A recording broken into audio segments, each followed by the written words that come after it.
Maqabbaa kan ilma kan hafuura qulqulluu waaqayyo tokkoon aamin. Jaalatamtoota maatii waaqayyoon kan jaalattan waaqayyos baay'isee kan isin jaalatu bakka adda addaa kan jirtan maatii waaqayyoo hundumti keessanuu nageenyi fi araarri gooftaa keenya Yesuus Kiristoos isin akka qabu akkam jirtani akkam yeroo kana geessani aamin galaana uumaa keenya Sillaasee akka balleessaa fi akka cubbuu keenya akka yakka keenya fi daddarba keenya laalee osoo bakka itti hin gatin akka arjummaa isaatitti yeroo kanaan kan nu ga'e waan abboota keenya maqaa isaa kan galatoomee fi kan ulfaate nuuf haa ta'u waaqayyo hundumaa ogummaa adda addaa kan ofirraa qabu hunduma isaatis miidhagsee kan kennudha. Manni amantaa keenya Ortodoksii Tewaahidoon amantaadhaan hin cimtee kan argamtes kan raajotaa fi duukaa buutota irratti hundooftee dhiiga Kiristoosiidhaanis qulqullooftee argamtedha. Kanaaf barumsi ishiin dabarsitus macaafa qulqulluu irratti wanta hundaa'eef wanta hunduma isaatu ijoollee ishee kallattii adda addaatiin kan barsiiftu kafoonittis ta'e kan lubbuuttis wantoota lubbuudhaaf ta'us akkaataa Abrahaam itti geggeesse sana hojii Abrahaam hojjetu sana saba isheettis barsiisuu qabdi. Gahee guddaan mana amantaatti irraa eegamu inni guddaan waa'ee hafuura mootummaa waaqayyoo qofa osoo hin ta'in dachee kana keessatti akkaataa ilmi namaa waan gaarii hojjete waan gaarii sanaanis mootummaa waaqayyoo ittiin dabarsu ittiin argatu ittiin dhaalu manni amantaa keenya hin barsiifti. Manni amantaa keenya ogeettidha. Manni amantaa keenya beektudha. Manni amantaa keenya qaroo qabeettidha. Kanaaf ijoollee ishii gitaa isaan danda'aniif kennaa waaqayyo kenne sanaan barumsa hafuuraattis ta'e barumsa addunyaattis ni barsiifti. Ogeessi Salamoon akkuma injiinarii ta'e ogummaa mana amantaa ittiin ijaarus manni amantaa keenya qabatamaadhaan agarsiistee addunyaatti ni agarsiisti. Akkasumas karaa qonnaan ittiin soo ta'e akkuma Elsaa'i qotee bulaa ta'e tajaajila keessatti hirmaate sana akkuma Abrahaam lafa qotuudhaan mana amantaa fi warreen keessummoota isaa jajjabeessaa ture sana manni amantaattis har'a kan ishii irraa eegamu kanadha. Waa'ee hafuuraa qofa osoo hin ta'in qonna irrattis akkaataa ishiin ittiin ijoollee ishii qabattu sirriitti hojjechuutu barbaachisaadha. Kanaaf kolleejjiin manni amantaan keenya geggeessitu yookaan barsiistu kolleejjii hafuuraa waggaa 5 yookaan waggaa 3 bifa digirii yookaan diploomatiin baratanii yookaan saartifikeetidhaan baratanii adeemanii miti. Kanaan boodatti mana amantaa keenya irraa kan barbaachisu iddoo faayina kallattii lamaan kan ittiin argamu karaa barumsaatiin inni argama karaa tsabalaatiin argama yookaan immoo kallattii addunyaatiin inni argama.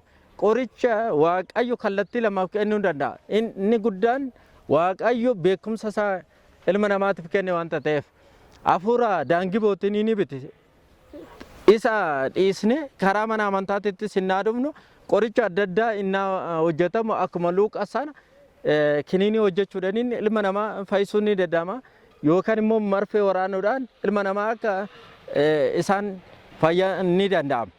Kallattiin biraa biyyee qulqulluu kanaan mana amantaa fayyisu manni amantaa ijoollee ishii ni fayyiste karaa tsabalaatiin ni fayyiste biqiltoota adda addaa kana ilma namaatiif itti dibuudhaan akkaataa kennaa gadaamii wani yookaan immoo abboota keenya sanaaf kennameen mana amantaa ni fayyiste karaa fannootiin manni amantaa ijoollee ishii ni fayyiste. Kanaaf kolleejjii fayyaa manni amantaan keenya gara fuulduraa ni barbaachisaa jechaadha.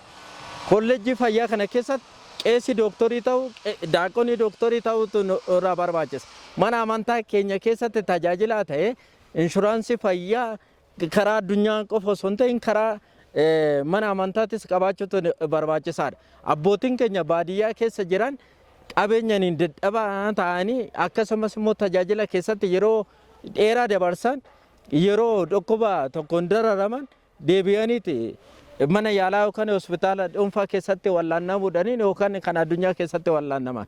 Kanaaf gara fuulduraa manni amantaa hospitaala of dandeesse akkuma iddoo tsabalaa kanaaf iddoo kennitu hospitaala of dandeesse abbootii qeesii daaqonii yookaan phaaphaasii dooktorii ta'ee namoota wallaanus oomishuun nurraa barbaachisa gara fuulduraatitti.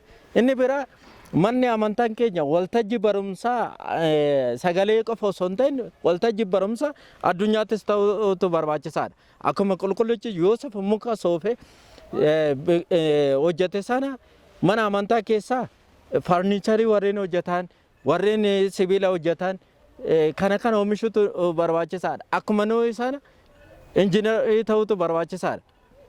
Yookaan akkuma ilsa eegaa mana amantaa keessatti biqiltoota adda addaa akkanatti oomishuudhaan galii mana amantaa dabaluutu mana amantaatti irraa barbaachisa. Akka seera mana amantaatti manni amantaa tokko dhaabbachuudhaaf hektaara 10tu barbaachisaadha. Keessumattuu manneen amantaa baadiyyaa ta'an qabeenya sana yookaan lubootatu dhaala yookaan immoo mootummaatu irraa fudhata. Gara fuulduraa manneen amantaa baadiyyaattis ta'ee magaalaa qabeenya lafaa isaan qaban irratti misooma akkanaa kana hojjetan hawaasi keenya karaa mootummaa qofaan ogeessa fayyaa yookaan ogeessa qonnaa yookaan barsiisaa ramadanii achirraa fayyadamanii mana amantaa beektuu tana wallaaltuu kan taasisan deebinee sirriitti tarkaanfanne hojjennee macaafa qulqulluu irratti wanta qabatamaa hojjennee darbutu nu barbaachisa. Kanaaf biqiltoota akkanaa kana yoo oomishne tokkoffaa eebba mana amantaatti arganna, lammaffaa soorata keenyaafis ni fayyadaa jechaadha. Akkuma addunyaatti dhaabbanni fayyaa addunyaa waa'ee waabii nyaataa irratti innaa dubbatu namni tokko yeroo hundumaa isaa ta'e nyaata gahaa argachuu qabaadha. Kanaaf manni amantaattis manneen amantaa keessa jiran hunduma keessatti lafa ishiin qabdu irratti biqiltoota adda addaa dhaabuudhaan biqiltoota qoricha ammayyoottis ta'ee akkuma aadaatti fayyadaman kanas oomishte hawaasa ishiitti sirriitti tajaajiluutu barbaachisaadha. Inni biraa immoo gabaa addunyaa tasgabbeessuu bakka biqiltoonni hin jirretti bakka magaalaa tokko keessatti nyaanni gatii isaa mi'aa ta'e keessatti yookaan biqiltoonni gatii isaa mi'aa ta'e keessatti manneen amantaa yeroo akkanatti oomishanii deebisanii gabaa irratti baasan mana amantaa gabaa gatii gabaa akka tasgabbaa'an ni taasisuu jechaadha. Kanaaf manni amantaa gara fuulduraa qabeenya qabdu, dargaggoota qabdu, qeerroota qabdu, tajaajiltoota qabdu irratti fayyadamte lafa qabdurraa oomisha gaarii oomishuudhaan mindaa gaarii hojjechuutu barbaachisaadha. Keessumattuu dhaamsi tajaajiltootaaf dhaamnu inni guddaan mana amantaatti irraa mindaa nyaachuun waan badiidha. Wanti badaan kun maalidha?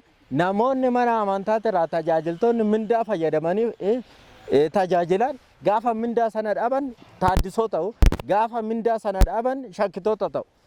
Namni amantaa isaa kan ganu inni jalqaba qabeenya irraa. Namoonni baay'een isaanii daakuu barbaacha fitanii amantaa isaanii jijjiiran.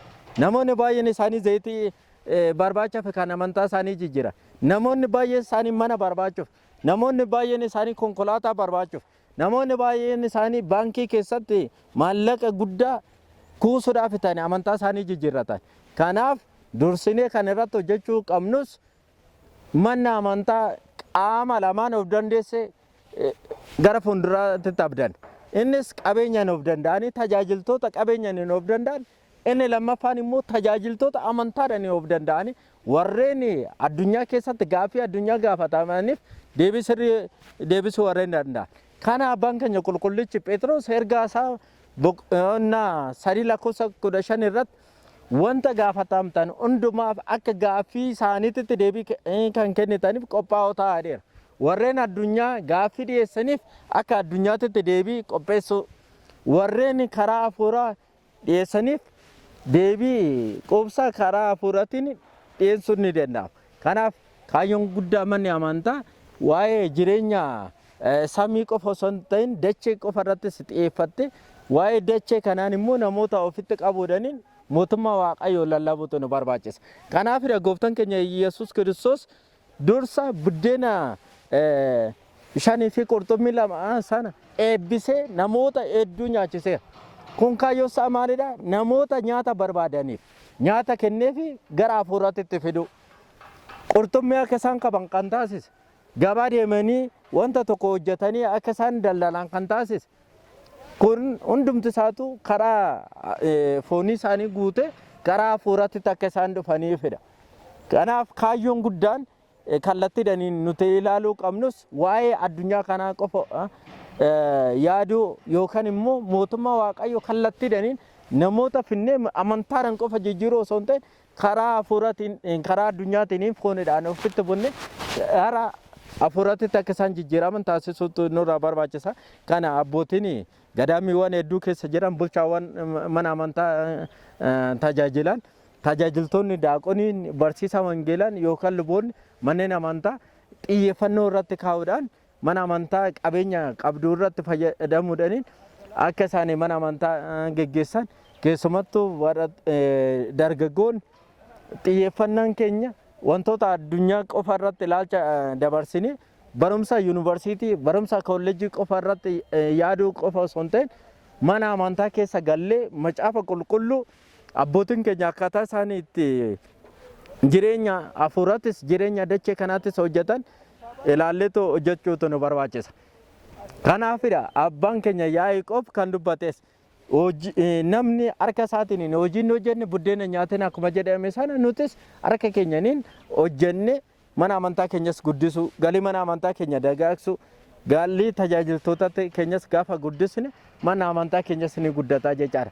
Mana kiristaanaa innaa jennu kallattii sadaan hiikuu dandeenya wanta ta'eef kanaaf bakka adda addaa jiraanne dookumentarii kana kan ilaallu hundumti keenya amantaa keenyaniinis cimne qabeenya dachee kanaan sooranne mana amantaa qabeenya mana amantaatirraa barbaadu mindaa mana amantaatirraa barbaadu osoo hin ta'in nuti mana amantaatiidhaaf akka abbaa keenya wareegama qulqullicha Goorgis qulqulleetti Arseema qulqullicha Marqiriyoos sana dhiiga keenyarra dabarsine mana amantaa keenyaaf laachuu qabna malee akka Yihuudaa deebinee mana amantaatirraa maallaqa barbaanne amantaa keenyas hin gannu mataa keenya kan ta'e Kiristoosis dabarsinee qarshii 30tti hin gurgurru mana amantaa keenyattis dhagaa darbaachuun hin barbaachisu.